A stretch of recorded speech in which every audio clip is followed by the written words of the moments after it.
Bismillahir-Rahmanir-Rahim. Au nom d'Allah, le tout miséricordieux, le très miséricordieux, que les salutations et les bénédictions d'Allah soient sur notre prophète Mohammed, sur lui la paix. Je commence par Allah en implorant son secours, satisfait de lui comme soutien et administrateur de nos affaires, et toutes les louanges sont à Allah qui nous a guidés vers le chemin de la vérité. Je le loue par sa grandeur et je le remercie, et du mal de mes actions, j'implore son pardon. Et avec certitude, je proclame le témoignage du monothéisme pur, qu'il n'y a pas de divinité qui soit digne d'être adorée dans l'univers, en dehors du tout miséricordieux, exempt de tout défaut et de faiblesse. Et sa meilleure créature, Mohammed, sur lui la paix, qui nous est venu avec l'exposé clair et l'a guidé, mon âme, mon père, ma mère, ma propre personne et ce que je possède, en sacrifice pour lui, sur lui la paix. Chères sœurs en islam, j'implore Allah de vous raffermir sur la vérité et d'éclairer vos pas vers son paradis éternel. Qui suis-je? Qui es-tu, ma chère sœur? Et toi, ma chère sœur là-bas, qui es-tu aux yeux d'Allah le Très-Haut? Combien vaux-tu auprès du Seigneur de l'univers? Et qu'est-ce que la terre perdra si toi ou elle vous mourrez? Car Allah nous a informé dans son livre que les gens ne sont pas égaux auprès de lui. Allah dit dans le Coran, ils ont des grades auprès d'Allah. Mais comment se distinguent-ils en grade, ô mon Seigneur? Pourtant, ils disposent tous de 2 yeux, de 2 lèvres, de 2 bras et 2 jambes. Pourquoi, mon Seigneur, des gens sont en haut et d'autres plus bas? Allah nous répond, et Allah observe bien ce qu'ils font. C'est-à-dire que certains méritent, d'autres ne méritent pas. Alors nous implorons Allah de nous écrire parmi les méritants.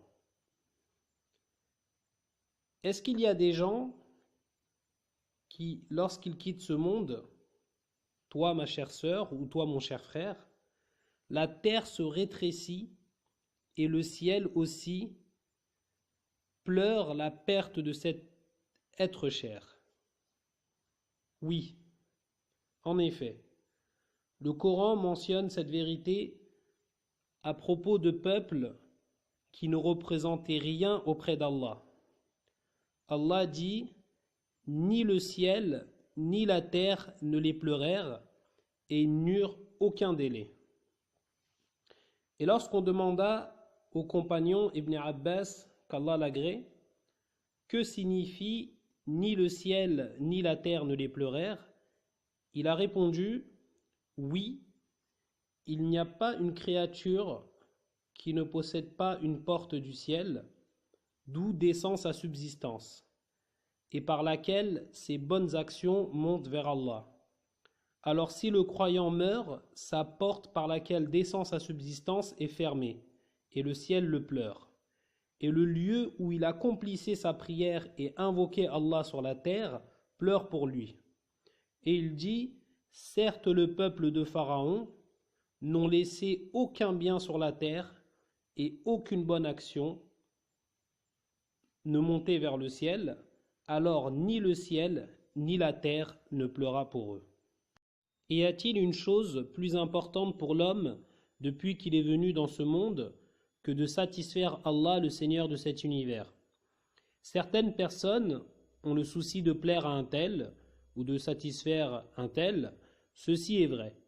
Mais certaines personnes, leur unique préoccupation, c'est de satisfaire Allah le Très-Haut. C'est pour ça qu'Allah dit dans le verset suivant, « Et je me suis hâté vers toi, Seigneur, afin que tu sois satisfait. » C'est-à-dire, chaque chose que j'entends qui te plaît, alors j'y accours. Le bon conseil, ordonner le convenable, interdire le blâmable, appeler à la vérité, appeler à la patience, veiller de nuit en prière, jeûne, invocation, toute chose qui te plaît, je le fais. perdre l'amitié d'un tel pour que tu sois satisfait, alors je le perds. Gagner l'amitié d'un tel pour que tu sois satisfait, alors je la gagne. La plupart d'entre nous n'ont pas compris cela. Nous ne savons pas réellement qui nous sommes. Demande-toi, ma chère sœur, qui es-tu? Demande-toi, qui suis-je? Qui es-tu auprès d'Allah le Très-Haut? Est-ce que cela compte de savoir cela? Oui, bien évidemment que c'est important, car Allah est le seul capable de t'apporter le bonheur intérieurement et extérieurement. Et il est capable de faciliter toutes tes affaires selon ce que tu désires. Et personne d'autre ne peut t'apporter cela. Alors deux choix s'offrent à nous. Que l'on se rende heureux de nous-mêmes, et cela n'est pas possible, car je ne suis pas capable de toute chose, ni toi ma chère sœur, et nous ne détenons pas la royauté des cieux et de la terre, nous ne détenons rien entre nos mains dans ce monde. Ou alors, que l'on fasse confiance en Allah et que nous nous posions la question: comment me reposer sur celui qui détient toutes choses entre ses mains? Et Allah nous donne la réponse dans le Coran lorsqu'il nous dit: Allah est satisfait d'eux. Et cela donc doit être ta seule préoccupation. Comment faire pour qu'Allah t'agrée? Et quel est le résultat? Celui que tu ne peux pas atteindre même si le monde entier se tient à tes côtés. Quel est le résultat si Allah t'agrée? Allah est satisfait d'eux et ils sont satisfaits de lui. C'est pour cela, ma chère sœur, qu'Allah a dit: mais la plupart d'entre eux ne connaissent pas la vérité et s'en écartent. Oui, beaucoup de gens ne savent pas quel est leur intérêt dans cette vie. Ils ne différencient pas entre le bien et le mal, entre ce qui mène au succès et ce qui mène à l'échec.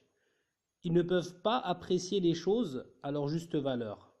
Alors comment toi, la vertueuse, peux-tu accéder au bonheur ici-bas si tu ne différencies pas entre ce qui est meilleur et ce qui est moins bien ou mauvais? Qui es-tu? Est-ce que tu as confiance en toi? Peut-être. Est-ce que tu es trompé? Peut-être. Ce n'est pas parce que tu penses que tu as compris que tu as forcément compris. Peut-être que tu comprends, mais que tu as une mauvaise compréhension des choses. C'est pour cela que nous sommes tous trompés. Nous lisons plus les journaux bourrés de mensonges, les histoires et les récits, plus que nous lisons le Coran qui ne contient que des vérités. Si nos cœurs se portaient bien, nos vies seraient davantage influencées par le Coran plutôt que les récits que l'on nous vend à longueur de journée. Qui suis-je? Et qui es-tu, ma chère sœur? Examinons-nous ainsi. Soit tu as une mauvaise compréhension des choses, ou alors tu as compris, ou tu as mal compris, ou alors tu ne sais pas si tu as compris ou pas. Mais quelle est la plus mauvaise situation pour l'homme? Qu'il ne sache pas, mais qu'il est conscient qu'il ne réalise pas, alors il essaye de combler en s'instruisant, en apprenant, ou alors il ne sait pas qu'il ne comprend pas, mais il pense savoir, et ceci représente donc une catastrophe majeure. Et certaines personnes ne savent pas, et cela leur est égal de savoir si oui ou non ils ont bien compris. Ils vivent leur vie ainsi sans rechercher le but pour lequel ils ont été créés. Et la pire chose pour l'humain, c'est de se détourner du livre d'Allah. Et si tu te poses la question « Qui suis-je » et qu'en lisant le Coran, tu ne ressens aucune saveur, aucun plaisir, je te le dis du plus profond de mon cœur, tu es dans une zone très dangereuse vis-à-vis d'Allah. Si tu écoutes le Coran et que tu ne ressens rien, que ton état avant et après la lecture est inchangé, par Allah, chère sœur, sache que tu es dans une situation très dangereuse. Mais qui dit cela? C'est notre Seigneur, exalté soit-il, qui le dit dans le Coran, dans le verset où il dit « Et quiconque s'aveugle », c'est-à-dire s'écarte, du rappel du tout miséricordieux. c'est-à-dire que le Coran n'a aucun rôle dans sa vie. Qu'est-ce qu'il se passe au Seigneur? Allah dit, nous lui désignons un diable qui devient son compagnon inséparable.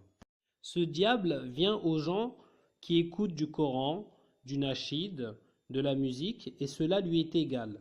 Celui dont le cœur est occupé par les films, les séries et toutes les futilités qui détournent le cœur du rappel d'Allah. Ce diable, il demeure constamment avec la personne, 24 heures sur 24. Pas une seconde il ne le quitte. S'il fait face au mal, il le pousse vers ce mal, et s'il fait face au bien, il le détourne de celui-ci. Mais ce qui est le plus grave, c'est ce qu'Allah dit dans la suite du verset. Ils, c'est-à-dire les diables, détournent certes les hommes du droit chemin, tandis que ceux-ci s'estiment être bien guidés. Et c'est là le réel problème, c'est que la personne ne le ressent même pas. Elle vit sa vie normalement, sans réaliser qu'elle est dans une zone dangereuse. Elle se dit « Alhamdulillah, je me porte bien, je prie, je donne l'aumône, je suis bien guidé. » Est-ce que tu ressens cela, ma chère sœur? Ressens-tu la saveur de la lecture du Coran? Lorsque tu prends un verre avec du miel, tu ressens ce goût particulier, n'est-ce pas? Est-ce que tu ressens la même chose avec le Coran? Certaines personnes, il leur arrive de faire défiler les pistes audio, puis si par erreur elles tombent sur le Coran, elles s'empressent de changer immédiatement de piste, comme si elles étaient prises d'un choc. Et pour certaines personnes, il se produit le contraire. Si elles tombent sur une musique, elles changent directement de piste, car elles ressentent que cela n'a pas de saveur, mais que c'est un danger pour le cœur. Qui es-tu parmi ceux-là? Allah dit dans le Coran, et quand une sourate est révélée, c'est-à-dire une sourate est révélée au prophète Mohammed sur lui la paix, puis il la récite sur les compagnons, Allah dit, il en est parmi eux qui dit, quel est celui d'entre vous dont elle fait croître la foi? Et donc, certains d'entre eux, pas tous, car certains ressentent le poids et la gravité du verset qu'Allah a révélé dans son livre, certains se demandent, as-tu entendu ce verset? Qu'est-ce qu'il a de particulier? Et puis Allah, dans la suite du verset, il différencie entre les deux parties. Quant aux croyants, elle fait certes croître leur foi et ils s'en réjouissent. Mais pourquoi s'en réjouissent-ils? Car c'est soit l'annonce d'un bien qui se trouve dans ce verset, ou l'avertissement contre un mal, ce qui a le mérite donc de réjouir le cœur du croyant. Et Allah dit du second groupe, mais quant à ceux dont les cœurs sont malades, elle ajoute une souillure à leur souillure, et ils meurent dans la mécréance. Qui es-tu donc, chère sœur? Où te situes-tu entre ces deux groupes? En soi, ce n'est pas grave si tu ne ressens pas maintenant la saveur de ce Coran. Mais le plus important, c'est que tu ne meurs pas dans cet état. Évidemment, le diable ne te dit pas « reste dans cet état jusqu'à que tu meurs », mais plutôt, il te rassure en te disant « ne t'inquiète pas, tu ne mourras pas dans cet état, Inch'Allah, tu ne mourras qu'en étant dans le meilleur des états », que tu ressentes la saveur du Coran, que tu ressentes la saveur de la prière, que tu aies délaissé les futilités, les films, les séries, la musique et tout ce qui éloigne ton cœur du rappel de ton Seigneur. Mais est-ce que le shaitan est véridique dans ses promesses? Non.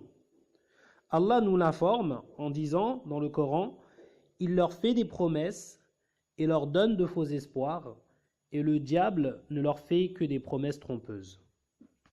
Je voudrais vous raconter un récit qui s'est produit il y a quelques années avec un homme au Qatar qui souhaitait se renseigner sur l'islam. Il dit « J'ai quelques questions à poser sur l'islam. Est-ce que cela te dérange, même si cela est gênant ?» Je lui dis « Pas de problème. » Il dit alors « Cette religion, c'est-à-dire l'islam, est injuste envers la femme. » Je lui dis « Très bien, citez-moi un exemple d'injustice. » Il dit « Il n'y a pas d'égalité entre l'homme et la femme dans cette religion. » Et entre parenthèses, cela me rappela donc ces personnes à la raison limitée qui viennent nous dire à la télévision que l'homme et la femme sont semblables. Et ceci, je voudrais le préciser, chères sœurs, est un mensonge que beaucoup de penseurs, de philosophes, de personnalité relaient à longueur de journée, croyant avoir la bonne compréhension, mais leur compréhension est erronée. Il poursuit en me disant: est-ce que tu confirmes qu'il n'y a pas d'égalité entre l'homme et la femme en islam? Je lui dis oui. En effet, il n'y a pas d'égalité en islam en dehors de ce qui a trait aux adorations, à l'obéissance, à la prière, au jeûne, les récompenses et les bonnes actions qui sont équivalentes pour l'homme et la femme. Et donc celui qui dit qu'il y a égalité en dehors de ces choses est un menteur. Je lui dis alors: la question la plus importante, c'est l'égalité dont tu as parlé en disant que c'est de l'injustice de ne pas être égal. Et je lui dis donc: est-ce que le fait de ne pas être à égalité, pour toi, c'est juste ou injuste? Il répondit: l'égalité, c'est de la justice, et personne au monde ne dirait le contraire. Je lui dis: très bien, je vais donc t'apporter des exemples qui prouvent que ce que tu avances est loin de la réalité. Imaginons que je ramène le directeur d'une université et l'agent de sécurité, tous deux travaillent au même endroit. Je leur donne le même examen de mathématiques, le même nombre de questions, le même temps imparti pour l'examen, les mêmes surveillants, les mêmes correcteurs, tout à égalité. Est-ce que cela est de la justice ou de l'injustice? Il a alors gardé le silence, incapable de prononcer le moindre mot. Alors je l'ai tensé en lui disant: ils ont exactement les mêmes conditions, donc justice ou injustice? Il garda le silence. Puis je lui dis: prenons un enfant de primaire et un étudiant en université, et nous leur donnons le même examen avec les mêmes conditions que j'ai citées précédemment. Il me dit: non, c'est de l'injustice, leurs niveaux sont différents. Je lui dis: ben voilà, c'est là que je voulais en venir. Par ta parole, tu viens de prouver que si deux personnes n'ont pas les mêmes capacités, alors si on les met à égalité, cela représenterait une injustice. Et donc, est-ce que l'homme et la femme ont les mêmes capacités? Pose-toi la question, ma chère sœur, si tu as compris ou non. Observons une réalité à travers la médecine concernant l'hémoglobine. Donc l'hémoglobine, c'est ce qui apporte la couleur rouge du sang. Et il faut savoir qu'elle renferme 65% des réserves du fer de l'organisme. Il faut savoir que le taux d'hémoglobine chez la femme n'est pas similaire à celui de l'homme. En effet, le taux normal de l'hémoglobine chez l'homme est compris entre 13 et 18 grammes dans 100 ml de sang. Et chez la femme, il est compris entre 11,5 et 15 grammes dans 100 ml de sang. Un autre miracle parmi les miracles de la création: si l'on ramène les restes d'ossements d'une personne morte depuis des milliers ou des millions d'années, il n'y a aucune difficulté à établir s'ils appartiennent à un homme ou une femme, car tout simplement les os de la symphyse pubienne de l'homme et de la femme sont différents. Celui de la femme est plus étroit, car tout simplement l'enfant en sort.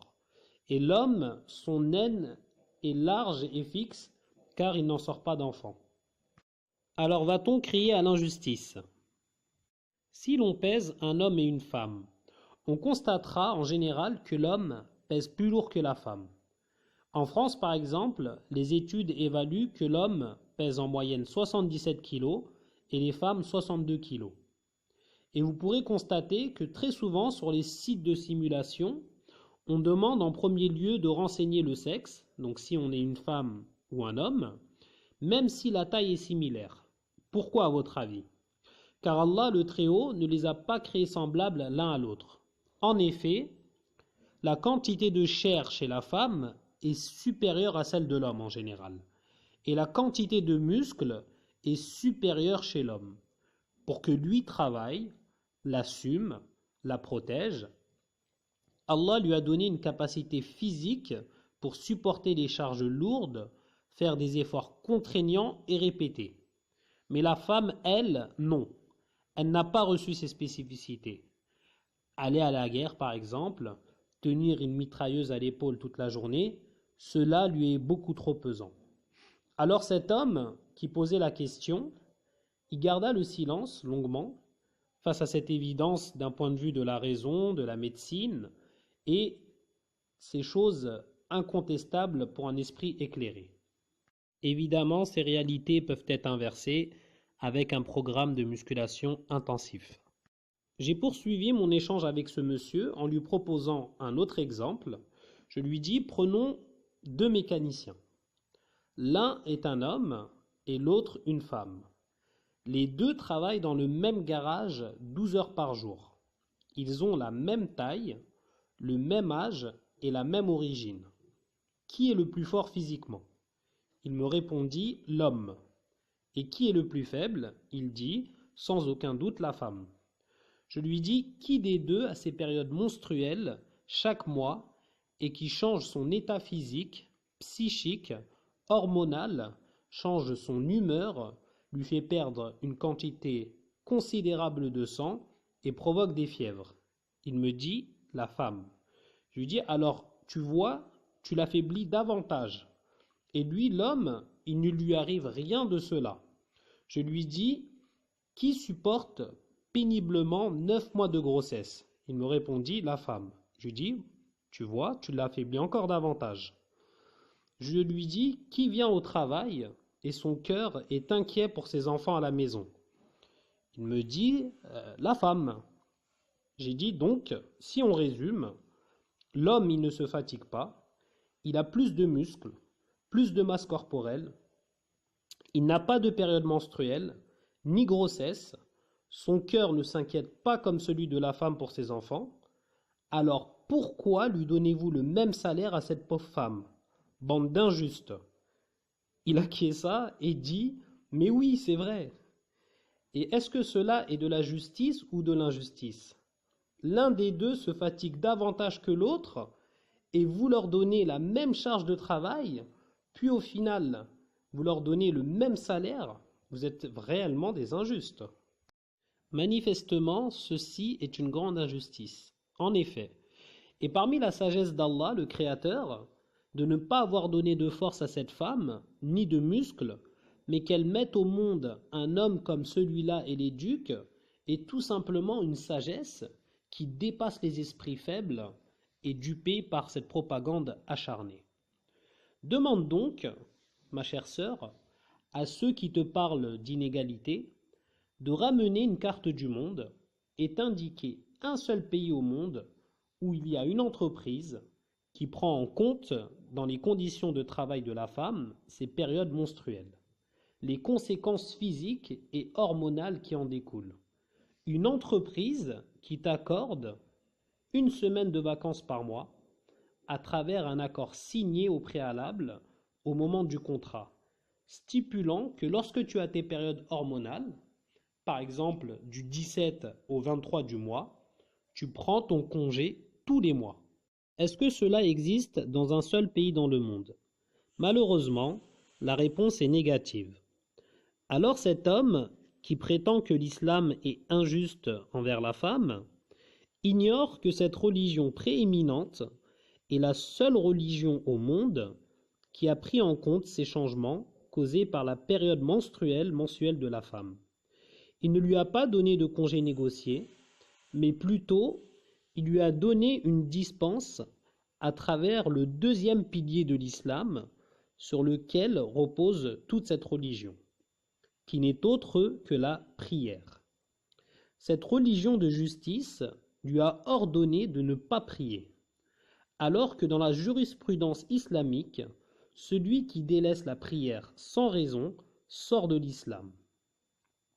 Mais la femme, non, son état est pris en compte. Pourtant, elle pourrait faire ne serait-ce que 2 unités de prière. Mais l'islam lui dit non, repose-toi. T'incliner, te prosterner, non. Tu perds déjà assez de sang en te relevant, en prière tu as la tête qui tourne et tu es pris de malaise. L'islam ne veut pas que tu sois pris d'un malaise. Lorsqu'on sait que l'islam repose sur 5 piliers fondamentaux, 3 d'entre eux demandent un effort physique: la prière, le jeûne et le pèlerinage. La religion islamique dit que n'importe quelle femme qui entre dans sa période menstruelle est exemptée d'accomplir la prière, le jeûne et le pèlerinage. Et malgré cela, elle demeure musulmane et elle est exemptée ainsi de 80% de la religion si l'on retire l'aumône, si elle n'a pas les moyens de la donner. Il lui reste alors le premier pilier qui est l'attestation de foi. Vois-tu, chère sœur, la justice de l'islam que les médias et les détracteurs cachent volontairement pour manipuler l'opinion de la masse. Et sois-en sûr que nul ne t'a élevé au niveau que l'islam t'a élevé. L'homme me posa de nouveau une question. Pourquoi la femme, en islam, doit sortir avec un tuteur parmi les hommes de sa famille, alors que l'homme sort seul? Je lui dis très bien. Je lui demande, est-ce que ceci est en faveur de la femme ou contre la femme? Il répondit, contre. Vous l'oppressez, elle ne peut voyager seule sans être accompagnée. Je lui ai dit, tu as déjà vu les présidents, les ministres, les personnalités sortir seuls, décontractés, sans aucun garde du corps, ou alors ils sont toujours accompagnés de quelqu'un? Il dit, oui, en effet, ils sont toujours suivis. Je lui dis, pourquoi ne sortirait-il pas seul, sans ce dispositif contraignant, avec des gardes par-ci, par-là, des snipers, des hommes en civil? Il est libre, non? Qu'est-ce que toute cette organisation? Il rétorqua, oui, mais il s'agit de le protéger, car il a une place importante. C'est pour cela qu'ils le suivent constamment. Je dis, très bien. Et l'homme qui sort avec cette femme, son tuteur, il sort pour la violer peut-être? Non, il ne sort que pour la protéger. Donc, tu peux constater que la femme en islam est telle une reine. Elle ne sort pas comme une marchandise pour tous ceux qui vont et viennent autour d'elle. Regarde encore un exemple flagrant, lui dis-je. Les rois, les présidents nourrissent leurs gardes du corps, les logent à leurs propres frais durant tous leurs déplacements.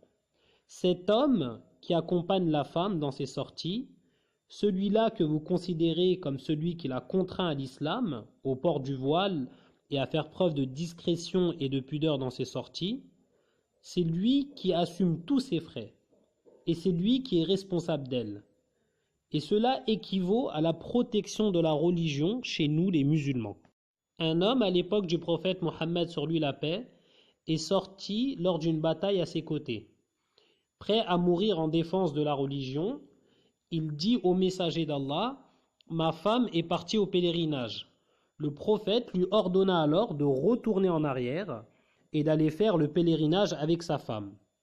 Le prophète a voulu par là montrer que la protection de la femme est semblable à la protection de la religion. Alors, très chère sœur en islam, tu ne dois pas être gênée de dire à ces faux promoteurs de l'émancipation de la femme en Occident et ailleurs, ainsi que ces officines du féminisme toujours en ordre de bataille quand il s'agit d'attaquer l'islam, que toi, musulmane, tu as été honorée comme jamais tu ne l'as été à travers les siècles, les civilisations et les religions. Fais-leur savoir que toi, musulmane, tu n'es pas accessible comme on accède aux femmes occidentales dépourvues de pudeur et de piété. Et nous leur disons que nos femmes ne sont pas des femmes faciles. En islam, pour que l'homme accède à une femme, il doit passer par son tuteur, il doit verser une dot, apporter de l'or, contracter un acte de mariage religieux devant des témoins, on ne l'emmène pas au restaurant, et puis c'est bon, elle nous appartient.